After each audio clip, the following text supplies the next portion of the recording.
नमस्कार साथियों, आज हम आपके लिए गणित के एक ऐसे टॉपिक पर वीडियो लेकर आए हैं जिसके बिना पूरी गणित अधूरी है। जी हाँ साथियों, बिल्कुल पूरी गणित में आपको इसकी जानकारी के बिना आप पूरी गणित को सॉल्व नहीं कर पाते। जी आज हम चर्चा करेंगे संख्याओं के बारे में। हमारे ये टॉपिक को लगता बड़ा सरल है, लेकिन यदि हम इसकी जानकारी नहीं लेते हैं तो पूरी गणित में हमें इसका बहुत बड़ा नुकसान झेलना पड़ता है। तो आप हमारे साथ इस वीडियो में लगातार बने रहे, जिसमें कि आपको हम पूरी संख्याओं के बारे में विस्तार पूर्वक जानकारी उपलब्ध करवाएंगे। संख्याएं नंबर, लेकिन अगर हम बात करें नंबर से पहले हम बात करें कुछ भी, तो हमें जानकारी होनी चाहिए अंक के बारे में, डिजिट्स। हमें जानकारी होनी चाहिए अंक के बारे में कि अंक क्या है। सर्वप्रथम आपको अंक के बारे में बताते हैं कि अंक क्या है।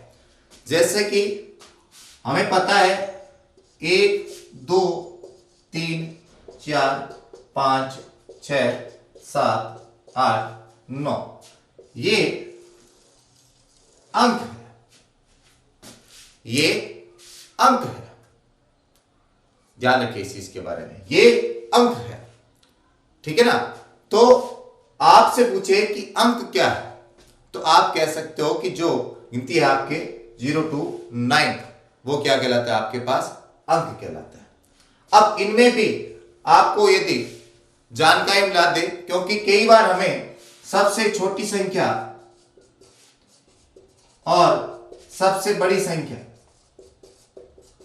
का क्वेश्चन अमूमन पूछ लिया जाता है, तो आपको जानकारी के लिए बताएं कि 1 to 9 जो आपके डिजिट है, अंक है, उसे सार्थक अंक कहा जाता है और इसे 0 को असार्थक अंक कहा जाता है।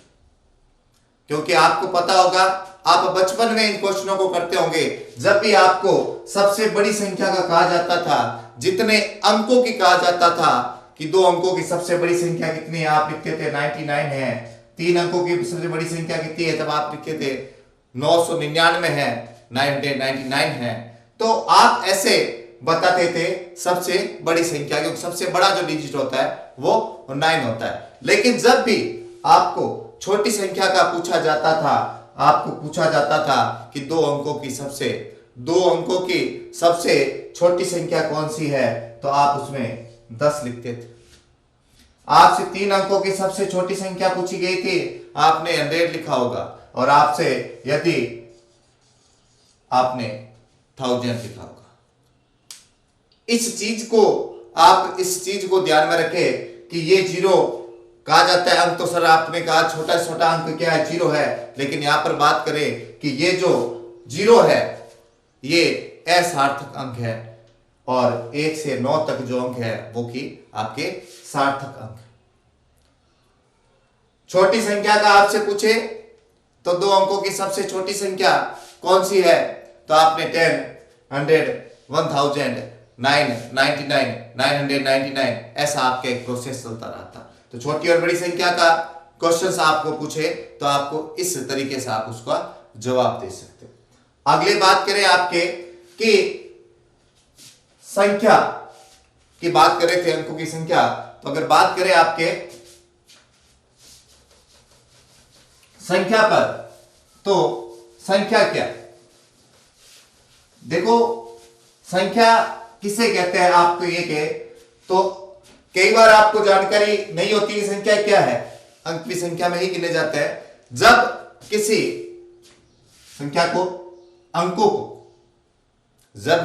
अंकों को इकाई, दहाई,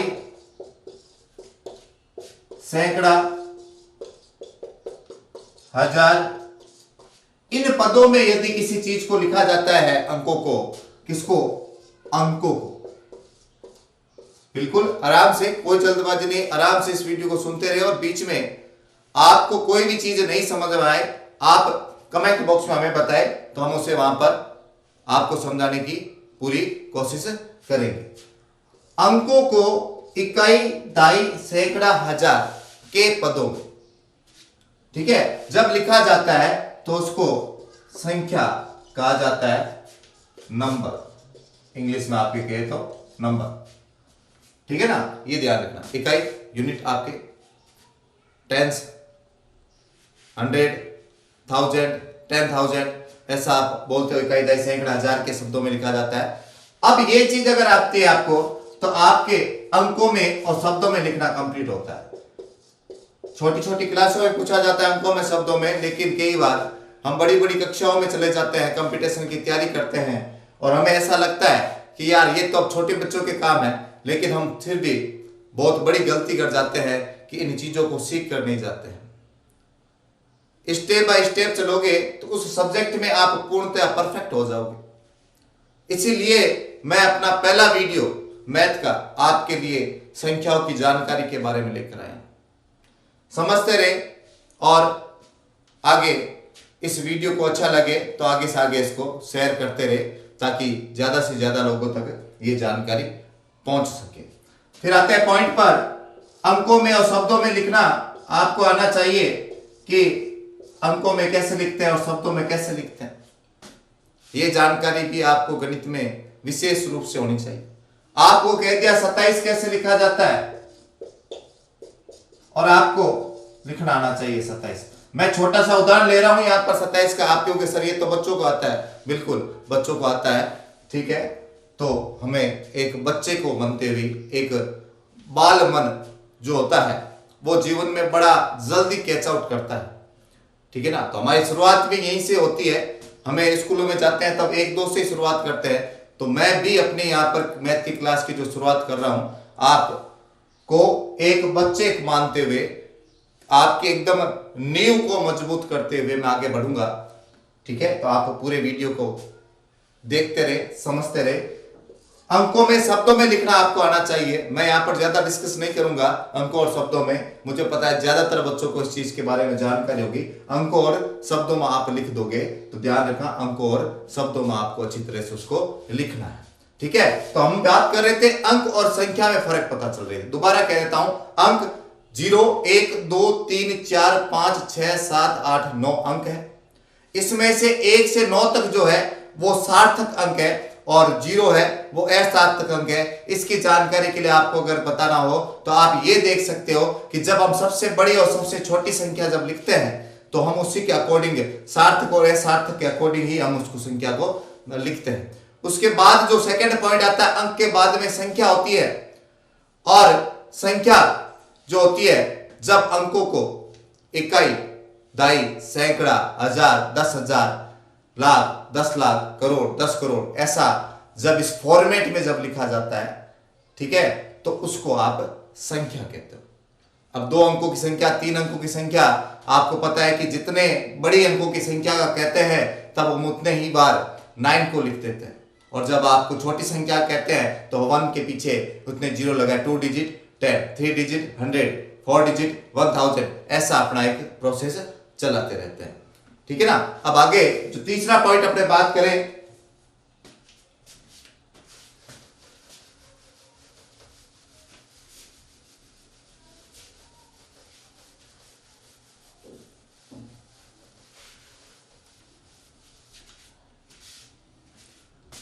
संख्या को लिखने की पद्धति होती है। संख्या को लिखने की पद्धति, संख्या को लिखने की पद्धति, संख्या हम अलग अलग तरीके से लिखते हैं। एक तो जो हम नॉर्मली हिंदी में लिखते हैं, जैसे कि ऐसे अपने संख्याएं लिखते हैं 1, 2, 3, 4, 5, 6, 7, 8, 9 ऐसा लिखते हैं, ठीक है। तो इनकी भी आपको जीवन में पूरी जानकारी होनी चाहिए। और एक आप हिंदी अरेबिक में लिखते हो, हिंदी और अरबी पद्धति में अगर बात करें, 3 पद्धतियां हैं संख्या को लिखने की। संख्या को लिखने की पद्धतियां, तो आप संख्या को सबसे पहले अगर बात करें हिंदी अंकों में लिखते हैं, और हिंदी अरबी में अगर बात करें ये आपके 1 2 3 ऐसा हिंदी अरबी में आपके अगर बात करें ऐसा लिखा जाता है। और एक आपकी होती है रोमन पद्धति जिसमें आप संख्या को 1 2 3 4 ऐसे आप इन संख्याओं को लिखते हो। ये संख्या की ज्यादा जानकारी आपको 0 से 9 होनी चाहिए बस। उसके बाद आपने पता है कि उन डिजिट्स के माध्यम से हमारी संख्याएं बनती रहती है।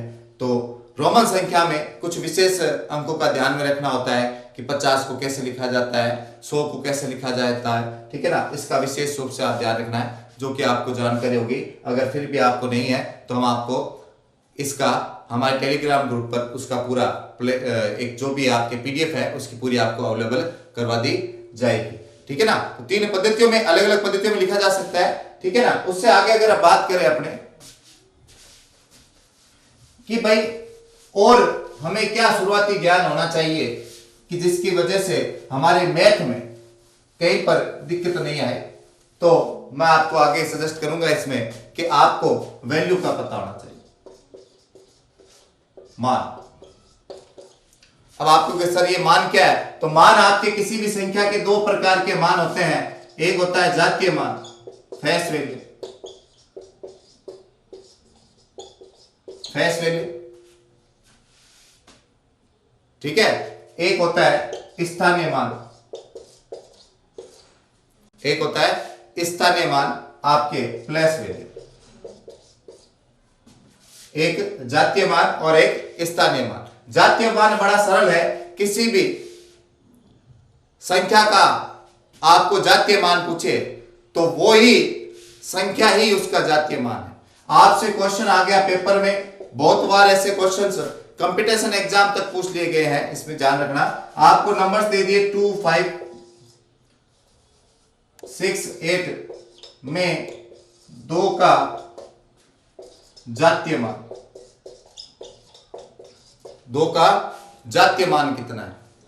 2 5 4 6 8 में 2 का जातीय मान कितना है, यानी face value of 2 in this number. आपके जातीय मान का पूछे तो आपके पास जो संख्या है वही आपका जातीय मान है, यानी इसमें 2 का जातीय मान 2 ही होगा। 5 का जातीय मान पूछे 5 होगा, 4 का जातीय मान पूछे 4 होगा, 6 का पूछेगा तो 6 होगा, और 8 का पूछेगा तो 8 होगा। जातीय मान मतलब वो संख्या ही अपना खुद का जातीय मान होती है। और स्थानीय मान का बात करें, स्थान, किस स्थान पर वो जाकर बैठा हुआ है। इकाई स्थान होता है, दहाई, सैकड़ा, हजार, 10,000, ऐसा एक लगातार चलता रहता है। आपने पता है कि स्थानीय मतलब स्थान कहां पर है, वो कहां पर बैठा है। जैसे यहां पर अगर बात करें 2 का स्थानीय मान पूछ ले आपको, 2 का स्थानीय मान पूछ ले आपको, तो 2 कहां पर बैठा है, 2 लिख दिया, और उसके पास पीछे कौन बैठा है, 1 2 3 4, 4 जने बैठे हैं, आप उसके पीछे 4 शून्य लगा दो। आपसे 6 का स्थानीय मान पूछे तो 6 को लिखा, पीछे कौन बैठा है, 1 जना बैठा है, तो आप उसमें किस लिखते हो, 60 लिख दो। यानी स्थानीय मान का मतलब है कौन से स्थान पर बैठा है, उतने उसके पीछे जितने भी अंक है उतने आप 0 निकालो गिनती करके। और जातीय मान का मतलब यह है कि जो अंक है वो ही उसका जातीय मान है। तो मुझे लग रहा है यहां तक आपकी कोई दिक्कत नहीं है। मैं वापस रिवाइज कर दूं, सबसे पहले हमने अंक की बात की थी, उसके बाद में हमने संख्या की बात की थी, संख्या कितने पद्धति से हम लिख सकते हैं वो बात की थी, और उसके बाद हमने बात की थी कि आपके मान जो होते हैं वो 2 तरह के होते हैं, जातीय मान और स्थानीय मान। इससे आगे हम चर्चा करते हैं संख्याओं के प्रकार के बारे में। आप समझिएगा, क्योंकि ये पूरा नॉलेज होने के बाद आपको गणित बेहद ही सरल लगेगा, बेहद ही सरल, बिल्कुल सब आपको जानकारी होना चाहिए। सबसे पहले बात करते हैं संख्याओं की, बात करते हैं संख्याओं। सबसे पहले बात करते हैं सम संख्या की, इवन नंबर। सम संख्या की बात करते हैं, इवन नंबर की बात करते हैं। सम संख्या, सम संख्या की अगर बात करते हैं, दिखाई दे रहा है यहां पर ऊपर, तो आपके यहां पर रहते हैं सबसे पहले 1 नंबर अपने बात करते हैं सम संख्या। एक नंबर अपने बात करते हैं सम संख्या की, कि सम संख्याएं किसे कहते हैं। हमें कोई परिभाषा वहां पर याद नहीं रखनी है, हमें सिर्फ ये याद रखना है कि वह संख्याएं जिनका अंतिम अंक लास्ट डिजिट जो होता है या तो 0 हो या 2 हो या 4 हो, 0, 2, 4, 6 या 8 हो, जिनका लास्ट डिजिट 0, 2, 4, 6, 8 हो, वह सभी संख्याएं सम संख्याएं कहलाती है। मतलब इंग्लिश में आपके बात करें इवन नंबर, वह लास्ट डिजिट जिसका 0, 2, 4, 6, 8 होता है वो इवन नंबर है। कोई भी संख्या बड़ा सरल सा है 6, 2, 4, लास्ट डिजिट को देखना है, कितनी भी बड़ी संख्या दे दे, क्योंकि हमें पता है संख्या अनंत होती है, कितनी भी बड़ी संख्या दे दे, लास्ट डिजिट से हमें याद रखना है कि जो लास्ट डिजिट है वो 0, 2, 4, 6, 8 में से कोई भी अगर हो तो आपके वो जो संख्या है वो संख्या सम संख्या कहलाती है। ठीक है, उससे बाद अगर बात करें आपके और की, यानी कि विषम संख्या। विषम संख्याएं वह संख्याएं जिनका अंतिम अंक 1, 3, 5, 7, 9 है। 1, 3, 5, 7, 9 वही सेम, दोनों का कंडीशन सेम है। हमें पता है अंतिम अंक 0, 2, 4, 6, 8 हो तो आपके सम है, 1, 3, 5, 7, 9 हो तो आपके वो विषम संख्या है, यानी कि आपके ऑड नंबर है, वो इवन नंबर है। उसके बाद में अपने बात करते हैं, उसके बाद में नेचुरल नंबर, प्राकृत संख्या या प्राकृतिक संख्या, कुछ भी लिखा हुआ आ सकता है। बड़े अच्छे अच्छे क्वेश्चन पूछे जाते हैं यहां से, अपने गलत कर देते हैं, तो ध्यान से सुनना यहां पर कि प्राकृत संख्या क्या है। हमें पता है कि संख्या की गिनती जब स्टार्ट करते हैं, अपने भी बचपन से हमने भी जब क्लास में स्टार्ट की होगी गिनती, तो हमें भी जो स्लेट पर लिख के देते थे और हम उसके ऊपर राउंड टू राउंड करते रहते थे ऊपर। ठीक है, तो वो जो संख्या हमें भी 1 से स्टार्ट की गई थी, बिल्कुल 1 से स्टार्ट की गई थी। तो प्राकृत संख्याएं 1 से प्रारंभ होती है, अनंत, इनफाइनाइट संख्या अनंत होती है। हमें पता है कि संख्या जितने अंक लिखो उतनी संख्या बन सकती है, डिजिट जितने आप लिख सकते हो उसके अंदर। तो यानी प्राकृत संख्या स्टार्ट होती है, प्रारंभ होती है 1 से। क्वेश्चन आता है कई बार कि सबसे छोटी प्राकृत संख्या कौन सी है, सबसे छोटी प्राकृत संख्या कौन सी है, तो आप उसमें जवाब दोगे सबसे छोटी प्राकृत संख्या 1। सबसे छोटी प्राकृत संख्या 1 है, ये ध्यान रखना। और सबसे बड़ी प्राकृत संख्या कौन सी है, तो आपको पता है अनंत है। कई बार क्वेश्चन पूछते हैं अगली और पिछली, ठीक है ना, अगली और पिछली संख्या पूछ लेते हैं। तो अगली प्राकृत संख्या हमें पता है 1 जोड़ने पर आती है। आप गिनती बोलते हो, 1 1 जोड़ने पर अगली प्राकृत संख्या आती रहती है। और यदि आप 1 माइनस करोगे तो आपके पिछली वाली जो प्राकृत संख्या थी वो आपको प्राप्त हो जाएगी। तो अगली और पिछली प्राकृत संख्या भी आपसे एग्जाम में पूछ सकता है, ठीक है ना। तो वैसे सबसे छोटी प्राकृत संख्या का विशेष रूप से ध्यान रखें, सबसे छोटी प्राकृत संख्या कौन सी है, तो सबसे छोटी प्राकृत संख्या जो होती है वो आपके 1 है। आगे बात करते हैं अगली संख्या, आप याद क्रम से याद रखें आप। अगली संख्या जो आपके है वो है पूर्ण संख्या, वूल नंबर, नेचुरल नंबर, ये आपके वूल नंबर, पूर्ण संख्या, वूल नंबर इंग्लिश में आपके कहे तो। पूर्ण संख्या जो होती है जब प्राकृत संख्याओं में 0 को सम्मिलित कर लिया जाता है, जी जब प्राकृत संख्याओं में 0 को सम्मिलित कर लिया जाता है, तो आप यदि यूं कहें तो जब गिनती को 0 से स्टार्ट किया जाता है, जब गिनती को 0 से स्टार्ट किया जाता है तो आपके जो संख्याएं जो कहलाती है वो संख्याएं आपके पूर्ण संख्याएं कहलाती है।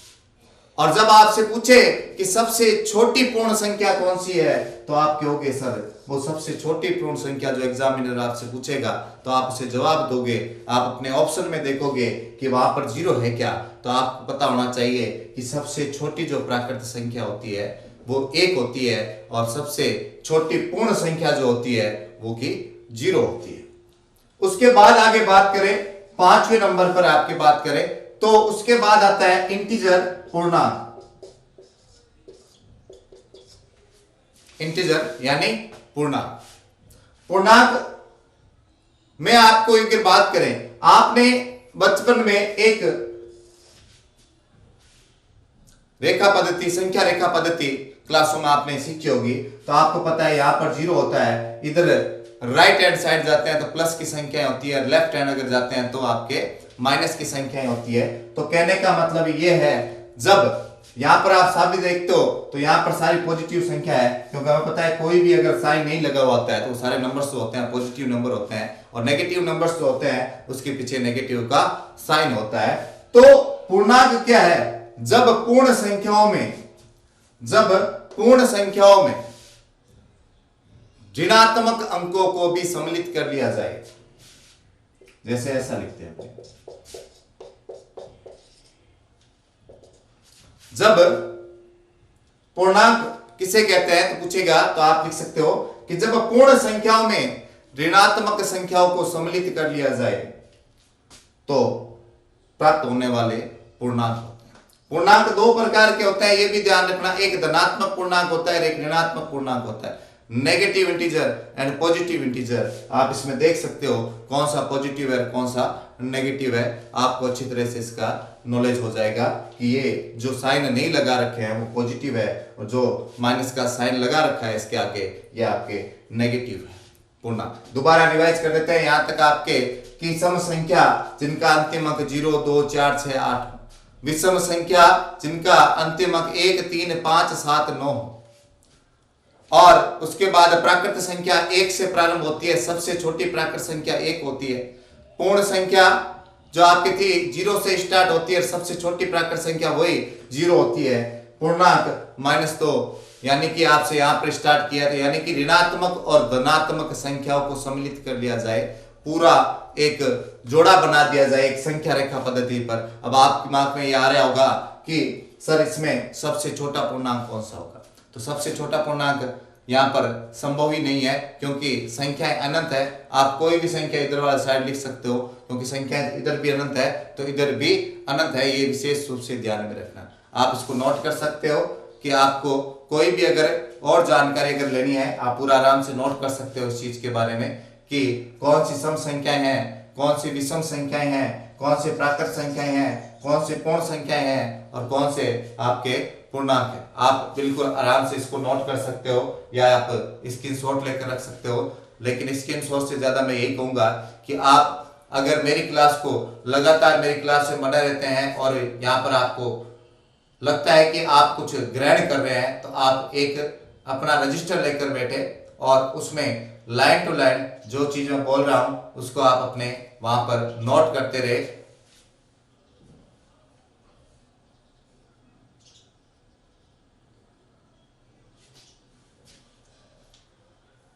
नोट कर लिया होगा आपने। उसके बाद अगर बात करें आपके आगे नेक्स्ट, अगर बात करें आपके रियल नंबर, जी हाँ, वास्तविक संख्या, वास्तविक संख्या, संख्याओं को भिन्न के रूप में भी लिखा जा सकता है, आपको फ्रैक्शन के रूप में आपने पता होगा इस चीज के बारे में। तो अगर बात करें आपके रियल नंबर, वास्तविक संख्या, रियल नंबर, वास्तविक संख्या, वास्तविक जो संख्याएं जो होती है वो आपके दो प्रकार की होती है। वास्तविक संख्याएं दो प्रकार की होती है, एक होती है आपके परिमेय संख्या और एक आपके होती है अपरिमेय संख्या। परिमेय संख्या और अपरिमेय संख्या, रेशनल नंबर और इरेशनल नंबर, ठीक है। तो परिमेय संख्या और अपरिमेय संख्या, तो आपको पता इसमें जानकारी देते हैं परिमेय संख्या क्या होती है। सबसे पहले परिमेय संख्या के बारे में आपको बताएं तो वह संख्याएं जिन्हें P/Q रूप में इंडिकेट किया जा सकता है, प्रदर्शित किया जा सकता है, जहां पर Q नॉट इजिकल टू 0 होना चाहिए, तो वो संख्याएं आपके परिमेय संख्याएं कहलाती है। और अपरिमेय का मतलब जैसे कि ए लगा हुआ है तो आपको पता है नहीं लगा दो, यानी कि वह संख्याएं जिन्हें P/Q रूप में प्रदर्शित नहीं किया जा सकता, तो वह अपरिमेय संख्याएं कहलाती है। अब डेफिनेशन से यहां पर समझते हैं कि डेफिनेशन को कैसे कहा। P/Q यानी हिंदी में आपकी बात करें अंश और हर, अंश और हर, या आप सीधा दिमाग में अगर रखते हो ऊपर वाली संख्या और नीचे वाली संख्या, तो आपको ये दे बट्टे के नीचे कभी भी जीरो नहीं होना चाहिए। आपने ये तो पूछा है Q not is equal to zero, equal को काट दिया, not is equal to zero, Q क्या नहीं होना चाहिए, जीरो नहीं होना चाहिए। ये विशेष रूप से ध्यान रखना, Q जीरो नहीं होना चाहिए, यानी कि बट्टा के जो नीचे है, अपॉन के जो नीचे है, जो आपके हर कह सकते हो आप उसको, वो जीरो नहीं होना चाहिए। मतलब जैसे कि आपको दे दे 2/0, 2/0, ठीक है, तो 2/0 जो है वो परिमेय संख्या नहीं है, क्योंकि Q हमें पता है कि जीरो के बराबर नहीं होना चाहिए, लेकिन यहां पर तो Q क्या है, जीरो है। अब कई बार पर्सन क्या कंफ्यूज करने के लिए देता है, वो जीरो ऊपर देता है और 2 नीचे देता है, फिर भी बच्चे उसको रॉन्ग करके आ जाते हैं। तो हमने यहां पर कहा है कि Q जीरो नहीं होना चाहिए, Q not is equal to zero, तो यहां पर Q 2 है, हमें सिर्फ Q पर फोकस करना है, बाकी कुछ फोकस नहीं करना, सिर्फ 2 पर फोकस करें कि यहां पर Q बिल्कुल ठीक है ना। तो अपने इसको P/Q रूप में प्रदर्शित कर सकते हैं, ठीक है ना। P/Q रूप में जिनको प्रदर्शित कर सकते हैं वो परिमेय, और जिनको नहीं कर सकते हैं वो अपरिमेय। अब दिमाग में आता है सर अपरिमेय कौन सी होती है, तो आप अपरिमेय की अगर बात करो तो आपके जैसे सिग्मा है, पाई है, ठीक है ना, या आप ऐसे कहो अंडररूट वाली जितनी भी संख्याएं आपके जिनका वर्गमूल ज्ञात नहीं होता है, परफेक्ट स्क्वायर नंबर नहीं है वो, ये ध्यान रखना, जिनका वर्गमूल ज्ञात नहीं होता है वह सभी संख्याएं आपके अपरिमेय संख्याएं होती है, वह सभी संख्याएं आपके अपरिमेय संख्याएं होती है, जो कि वर्गमूल में जिनका वर्गमूल अंडररूट जिसका फाइंड आउट नहीं किया जा सकता।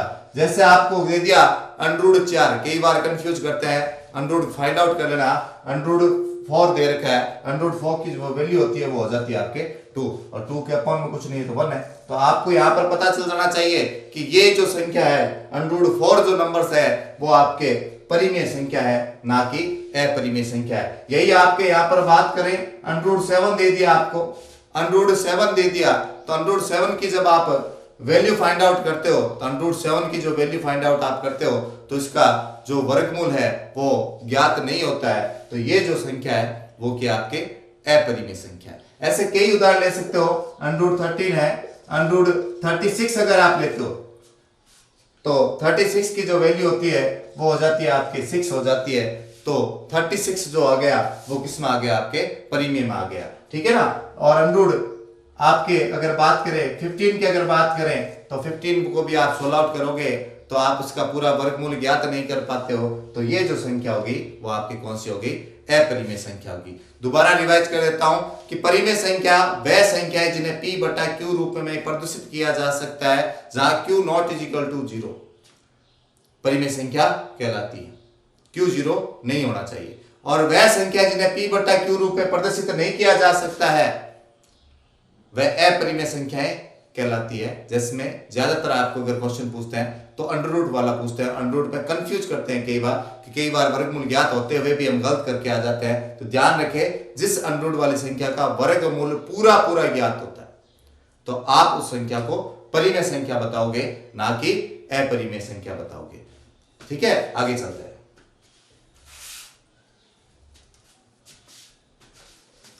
आगे अपने बात करते हैं भाज्य और अभाज्य संख्या पर, भाज्य और अभाज्य संख्या पर, प्राइम नंबर और कंपोजिट नंबर, आपके प्राइम और कंपोजिट नंबर पर आपके बात करते हैं भाज्य और अभाज्य संख्याओं पर, ठीक है। तो भाज्य और एक है आपके अभाज्य, ठीक है। तो भाज्य संख्याएं, जैसा कि आपको पता है भाज्य डिविजिबल आप बात करो तो वह संख्याएं जिसमें किसी दूसरे की टेबल का डिवाइडेशन होता है। ध्यान से सुनना बात को, यदि कोई भी संख्या जिसमें किसी दूसरी संख्या का भाग जाता हो वह संख्याएं भाज्य संख्याएं कहलाती है, और वह संख्याएं जिनमें स्वयं का ही भाग जाता हो वो अभाज्य संख्याएं कहलाती है। जैसे कि आपके 2 है, सिर्फ 2 का जा रहा है, 3 है, सिर्फ 3 का ही जा रहा है, 4 है, 4 में 2 का भी जा रहा है, भाज्य में आ गई, 5 है अभाज्य क्योंकि खुद के पाड़े में आ रही है, 6 है, 2 में 3 में है ना, तो वो भाज्य हो गई। 7 अभाज्य हो गई। 8 दूसरे की टेबल में आ रहा है, भाज्य हो गई। 9 दूसरे की टेबल में आ रहा है, 3 की टेबल में आ रहा है, भाज्य हो गई। 10 दूसरे की टेबल में आ रहा है, भाज्य हो गई। 11 किसी की टेबल में नहीं आ रहा है, अभाज्य हो गई। तो इस प्रकार आपको लगभग लाइन टू लाइन आपको कंठस्थ होनी चाहिए 1 से 100 तक अभाज्य संख्याएं, क्योंकि कई बार ऐसा क्वेश्चन पूछा गया है कि इस नंबर से लेकर इस नंबर के बीच में कितनी अभाज्य संख्याएं हैं, इस नंबर से लेकर इस नंबर के बीच में एक आपको टारगेट दे दिया जाता है, लेकिन फिर भी वो सवाल गलत हो जाता है आपकी अधूरी जानकारी की वजह से। तो विशेष रूप से इस चीज का ध्यान में रखें कि आप भाज्य और अभाज्य संख्याओं का विशेष रूप से नॉलेज रखें, ठीक है। तो भाज्य संख्याएं वह संख्याएं हैं जिनमें किसी दूसरे की टेबल का डिवाइड होता है, और अभाज्य संख्याएं वह संख्याएं हैं जिसमें दूसरे की टेबल से डिवाइडेड नहीं होती है, खुद की ही टेबल में आती है और किसी की टेबल में नहीं आती। एक यहां पर सबसे अच्छी जानकारी आपको दे दे कि एक को ना तो भाज्य में गिनना है और ना ही अभाज्य में। एक को ना तो भाज्य माना जाता है और ना ही अभाज्य, यानी कि ना ही ये प्राइम नंबर है और ना ही ये कंपोजिट नंबर है, ये दोनों में नहीं गिना जाता। तो ये गलती मत करना। कई बार क्वेश्चन इसके बारे में पूछ लेता था, ऐसी कौन सी संख्या है या ऐसी कितनी संख्याएं हैं जो ना तो भाज्य है और ना ही अभाज्य है। तो आप सीखो एक ही लिखोगे कि एक ही वो ऐसा नंबर है जो कि ना तो भाज्य और ना ही अभाज्य है, क्योंकि ये सभी का गुणज होता है। कहने का मतलब है एक का भाग सभी संख्याओं में जाता है। इसको नहीं मानने का कारण ही यही था इसका।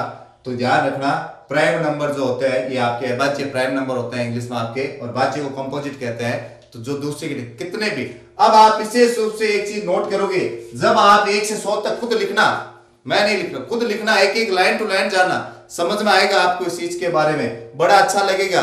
और आप चीज यहाँ पर नोट करोगे कि सिर्फ एक ही संख्या 2 ऐसी है, सम संख्या विषम संख्या करके आए थे आप, सिर्फ एक सम संख्या ऐसी है 2 जो कि अभाज्य है। बाकी ऐसी कोई भी संख्या आपको नहीं मिलेगी जो सम होते हुए अभाज्य होगी। तो सिर्फ एक ही संख्या है। कई बार क्वेश्चन आते हैं ऐसी कौन सी सम संख्या है जो कि अभाज्य है, तो वो है 2, ठीक है ना। ये भी आपको ध्यान में रखना है इस चीज के बारे में, ठीक है। विशेष रूप से भाज्य और अभाज्य, एक ना तो भाज्य है और ना ही अभाज्य है, इस चीज का ध्यान में रखना। नोट कर ले आप।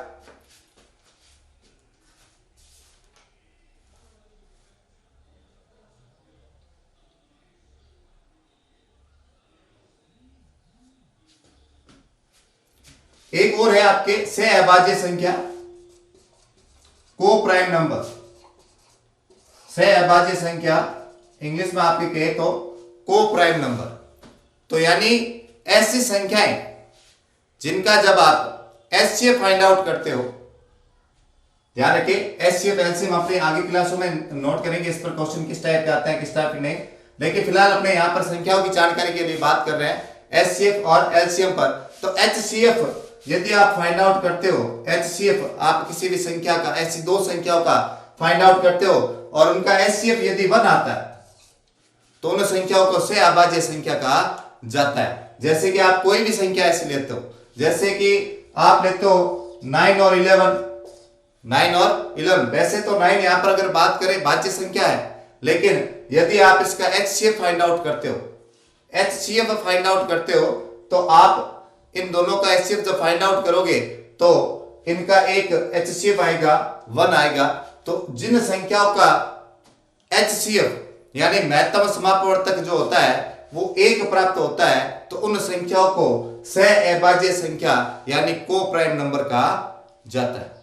तो ये जब पूरी जो आपको बात जानकारी थी ये संख्याओं को लेकर थी, तो आप अच्छी तरह इनका अध्ययन करें और किसी भी प्रकार की यदि आपको दिक्कत आए तो आप कमेंट बॉक्स में हमें जरूर बताएं। हम नेक्स्ट वीडियो आपके लिए आगे किस पॉइंट पर जाना चाहिए, जोड़ बाकी गुणा भाग।